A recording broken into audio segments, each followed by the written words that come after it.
Bonjour les amis, bonjour les cryptopreneurs, c'est Christian et bien sûr affranchi.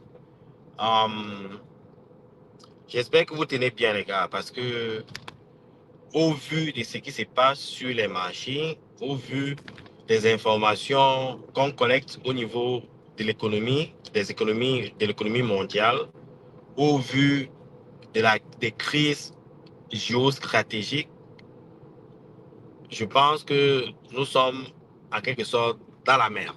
OK? Et vous pouvez le ressentir sur le marché, sur vos portefeuilles. OK?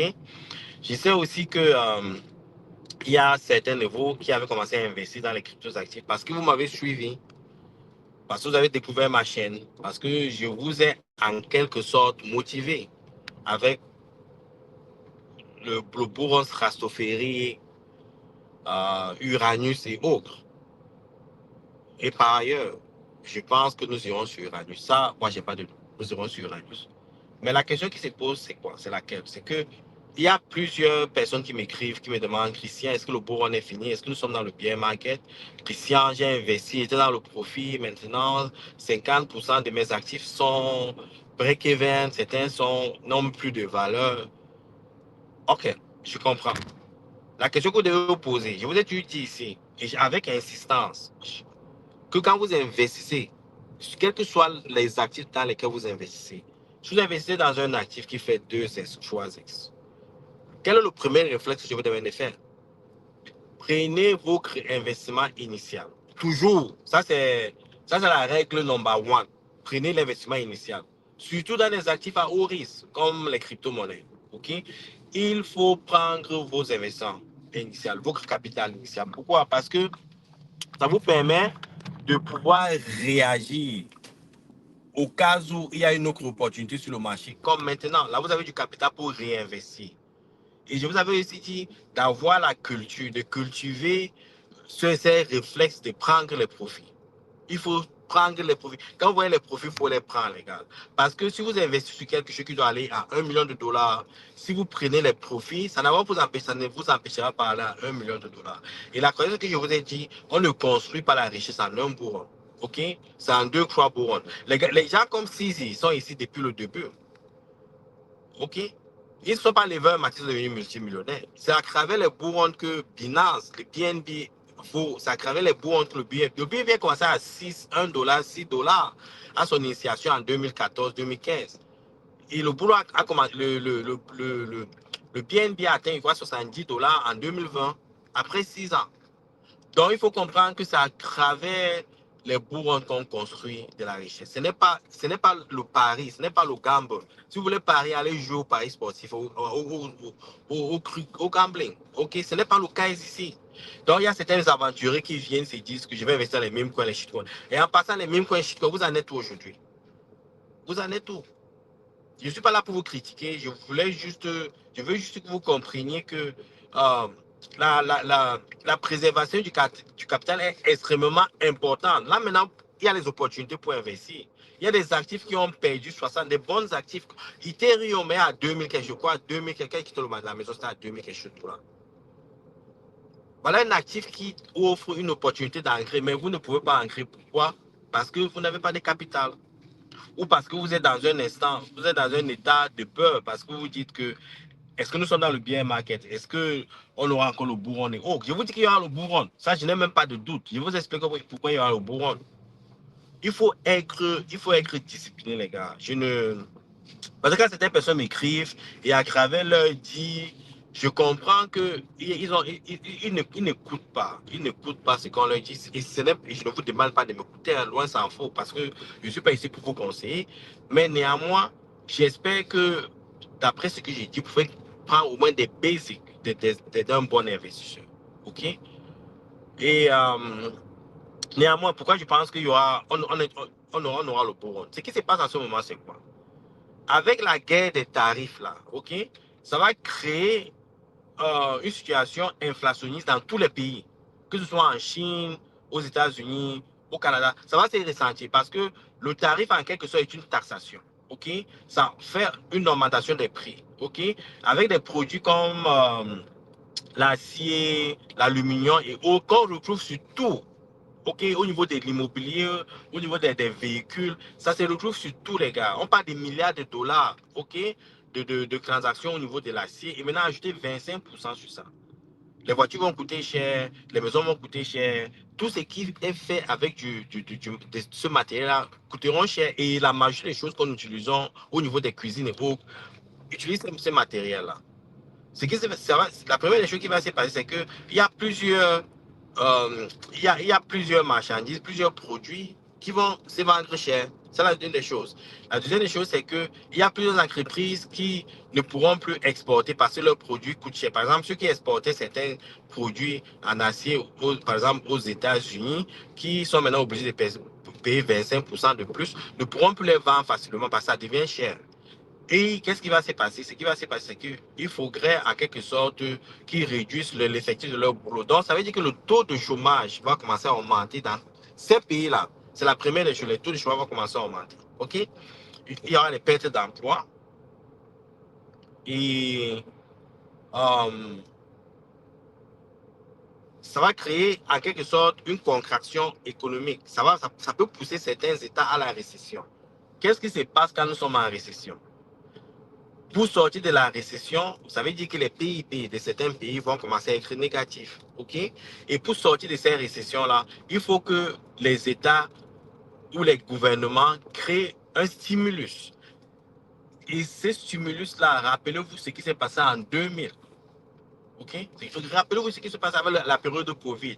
Les gens perdaient leurs emplois, les gens se retrouvaient à la maison, ils étaient obligés de travailler de la maison. Le prix des marchandises avait augmenté parce que le supply chain, la logistique pour délivrer ces produits vivriers et tous les produits avaient été affectés. Donc, quand vous alliez faire des achats, tout était cher parce qu'il n'y avait pas assez d'offres pour les demandes que les individus devaient effectuer. Qu'est-ce qu'on a fait? On a créé un stimulus. Les gens restaient chez eux, le gouvernement les envoyait les chèques pour qu'ils puissent consommer. C'est la même chose qui va se passer. OK? Ça va créer le tarif, cette guerre commerciale qui a été lancée par les États-Unis, va créer l'inflation et ça va créer la rareté des produits, ça va créer la vie chère, euh, ça va faire ce qui est le chômage, les pertes d'emploi. Et pour relancer l'économie, qu'est-ce que le gouvernement devrait faire? Il faudra imprimer davantage, parce que ce qu'on appelle le débasement, ça va créer davantage le débasement. Il faudra imprimer davantage le fiat pour pouvoir pallier à ces crises-là. Ce qu'on appelle le quantitative easing. Nous nous y approchons, les gars. C'est juste une question de temps. Et c'est pour ça que je vous dis avec insistance ici que dans cet environnement, il faut être extrêmement patient. Extrêmement patient. OK? Parce que les opportunités sont toujours là. Je n'ai jamais su que Ethereum pourrait revenir à 2000 $. Je n'ai jamais su que je pouvais encore voir un Solana à 120 $, les gars. Je n'ai jamais su ça. Je n'ai jamais su. Je me disais que le Solana devait à ce moment-ci pomper à me rendre à 800 $. S'il n'y avait pas eu cette guerre tarifaire-là, ces incertitudes sur les marchés, je pense que nous y serons. Et il n'y a pas que les actifs à risque comme les crypto-monnaies qui sont affectés. Le Dow Jones a perdu 800 points, environ 2% de sa valeur. Le Nasdaq a perdu, je ne sais pas combien, mais 4,5% de sa valeur, les gars. Tous les secteurs sont affectés à cause de l'incertitude. Le marché n'aime pas les incertitudes. Pas du tout. Le marché n'aime pas les bruits. Dès qu'il y a les bruits, les gens paniquent, les gens essaient de rester sur la liquidité, les gens vendent leurs assets parce qu'il faut réagir en cas d'urgence. Si vous avez des actifs sur les marchés, comme les cryptos actifs qui ont perdu presque 40% de leur valeur et que subitement vous avez une urgence et que vous avez besoin de la liquidité, vous ne pouvez pas vendre. Vous allez vendre à perte. Donc les gens préfèrent se prémunir de ces risques-là en sortant du marché et attendre les jours meilleurs. C'est ce qui est en train de se passer. Maintenant, vous allez me poser la question, est-ce que, comme il y a certains messages que j'ai reçus, est-ce que je dois vendre, est-ce que je dois sortir du marché? Vous ne pouvez pas vendre maintenant, les gars, c'est fait tard. Vous ne pouvez pas vendre dans un marché qui a perdu. Le marché des crypto-monnaies a perdu, je crois, en général, au total, le marché des crypto-monnaies a perdu environ 30% de sa valeur pendant ces derniers mois. OK? Minimum 30% de sa valeur. Je peux vous dire qu'il y a les shitcoins, les meme coins qui sont allés presque à zéro. Et je sais que la marché de vous êtes des champions de shitcoins. Vous êtes des amoureux des shitcoins. Vous êtes des passionnés des shitcoins. Et maintenant, qu'est-ce qui est en train de se passer? Vous vous êtes fait niquer. Je vous ai dit que vous allez vous faire niquer. Et vous êtes en train de vous faire niquer en profondeur. Je n'ai plus aucun commentaire par rapport à ça. Par contre, sur des actifs à fort fondamentaux, le Bitcoin, même comme Solana a perdu sa valeur, on peut aussi dire ça, Ethereum a perdu quoi, 25% de sa valeur. Donc, des actifs à fort fondamentaux sont là et les actifs à fort fondamentaux rebondissent toujours avec le temps. Mais les shitcoins, quand c'est mort, c'est enterré. On les a enterrés, c'est déjà squelette là. Il n'y a plus rien, on ne peut plus rien récupérer. Et il y aura davantage de shitcoins qui vont naître. Et je sais que vous êtes des investisseurs entêtés dans les shitcoins, vous allez toujours aller investir dedans. Mais ce qui est là, c'est que vous êtes en train d'enrichir les smart money. Donc, il faut faire attention, les gars. Il faut faire très attention à cette approche. C'est pour ça que j'aime ces moments-ci. J'adore ces moments-ci parce que c'est la meilleure façon d'apprendre. Okay? Vous ne pouvez qu'apprendre dans l'expérience, dans vos erreurs. Okay? Comme disait, c'est qui ça? Compaoré dans le groupe WhatsApp. Conseil ne conseille pas, c'est conséquences qui conseillent. Maintenant, vous allez vivre les conséquences et vous allez comprendre. OK? Donc, c'est comme ça que ça fonctionne, les gars. Il faut être smart, les gars. Il faut être smart. Et à travers le bourron, vous allez comprendre davantage l'avantage. Vous allez comprendre davantage les réalités du marché et comment réagir la prochaine fois. Je vous ai dit qu'il n'y a que 10%. Hein. Quand je vous le disais, non, c'était qu'il y a non, comment 10%, il y a l'argent partout sur les actifs. Il n'y a que 10% des personnes qui se font de l'argent. Nous en faisons partie dans le groupe salarial, franchement. OK? Parce que nous sommes smart. Nous sommes smart money. OK? Donc, c'est ce qu'on va partager avec vous. Soyez tranquille. Il y aura l'impression du fiat bientôt. À gogo. Ça va stimuler le marché. Et après cette stimulation du marché, ça sera le bien market. Et je vais vous dire quand le bien market va commencer le cas. Je vous ai dit, depuis 2 mois environ, je voyais ces signaux survenir. Je vous disais, prenez les profits, prenez les profits, prenez les profits. J'ai chanté ça presque tous les jours dans les vidéos que j'ai créées. Prenez les profits, prenez les profits, prenez les profits. Le greed, la cupidité, malheureusement, a empêché certaines personnes de réguler leurs émotions. Et vous avez vu les conséquences. Mais néanmoins, je vous dis qu'il ne se fait pas tard parce que il y aura, après le bourron là, ok, il y aura encore cette phase ici. Ça sera la dernière. Ça veut dire qu'on sera en train de descendre le bourron. Dans le bien marqué, vous ne saurez même pas. OK, parce qu'il y aura les hausses, il y aura les hausses et les bas. Et puis davantage, on va descendre. Vous n'aurez même plus moyen, vous n'aurez aucun moyen pour sortir du marché. Je vais vous dire quand ce moment arrivera. Mais pour l'instant, à mon avis, il n'y a rien à faire en ce moment. Il faut juste éviter le bruit, ne pas suivre les youtubeurs, sortir, parce que vous allez avoir des informations contradictoires qui vont perturber votre jugement, votre façon de penser. Et cela pourrait nuire à vos investissements. Donc, c'est pour ça qu'à ce moment, il faut sortir du bruit. OK? euh, Se calmer, ok, retrouver ses sens avant de revenir, ok? Donc, il faut être patient, les gars. C'est tout ce que je peux dire par rapport à la situation actuelle. Ne rien faire. Il ne faut pas vendre, à moins que vous ayez besoin de l'argent pour résoudre un problème sérieux. OK? Il ne faut pas vendre. Surtout si vous êtes en perte, là. Il ne faut pas vendre. Mais si vous êtes dans les actifs, les shitcoins, les mimes, les gars, je vous demande, liquidez tout ça et sortez.